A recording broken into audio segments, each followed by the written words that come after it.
On dit souvent que pardonner, c'est oublier. Mais si la mémoire reste, est-ce que mon pardon est vrai? Aujourd'hui, on met le mot sur ce que ton cœur vit en silence. Salut à toi et bienvenue dans cet nouvel épisode de Prof Tom, le podcast où on parle vrai avec le cœur, mais surtout avec Dieu. Aujourd'hui, on va parler d'un sujet qui, je pense, nous concerne tous, d'un moment ou à un autre. Est-ce qu'on peut vraiment pardonner sans oublier? Tu peux pas juste faire semblant, comme si rien n'était. Vous savez, nous avons tendance à entendre cette phrase, si tu as vraiment pardonné, tu as oublié. Mais non, pas forcément. Et en fait, c'est normal de ne pas oublier. On est humain. Quand quelqu'un nous fait du mal, on ne peut pas juste effacer ça, comme on clique sur supprimer dans un téléphone. Même des années après, parfois les souvenirs reviennent. Une odeur, une phrase, une chanson, et bam, vous vous rappelez. Mais ça ne veut pas dire que vous avez pas pardonné. Même Jésus n'a pas oublié. Je repense à ce moment où Jésus est sur la croix, cloué, en train de souffrir. Et il dit, Père, pardonne-leur, car ils ne savent pas ce qu'ils font. Luc, chapitre 23, le verset 34. Il n'a pas dit, Père, oublie tout. Il savait très bien ce qu'il faisait, mais il choisit de pardonner. C'est ça,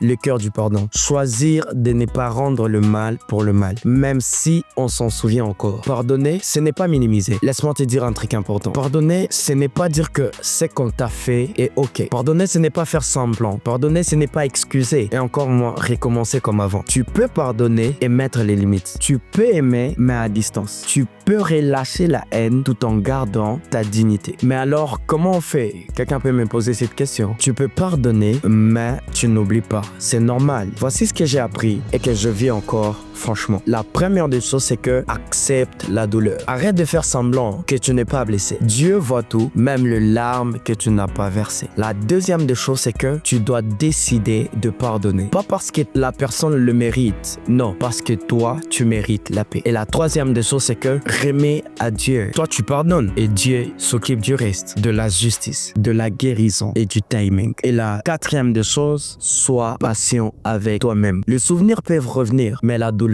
va s'estomper. Tu sais, le but n'est pas d'oublier, mais d'être libre avec soi-même. Est-ce que tu peux prendre un moment de prier avec moi? Dis avec moi, Seigneur, tu vois mon cœur, tu vois mes souvenirs. Aide-moi à ne pas rester prisonnier de ce qu'on m'a fait. Je choisis de pardonner. Même si je n'oublie pas, je choisis la liberté, pas la rancune. Viens guérir ce qui reste sensible en moi et apprends-moi à marcher avec des cicatrices, mais sans chaîne. Amen. Merci d'avoir écouté ce podcast. Si cet épisode t'a encouragé, prends un moment de méditer dessus. Et si tu connais quelqu'un qui lutte avec le pardon, envoie-lui cette vidéo. Ça peut vraiment lui faire du bien.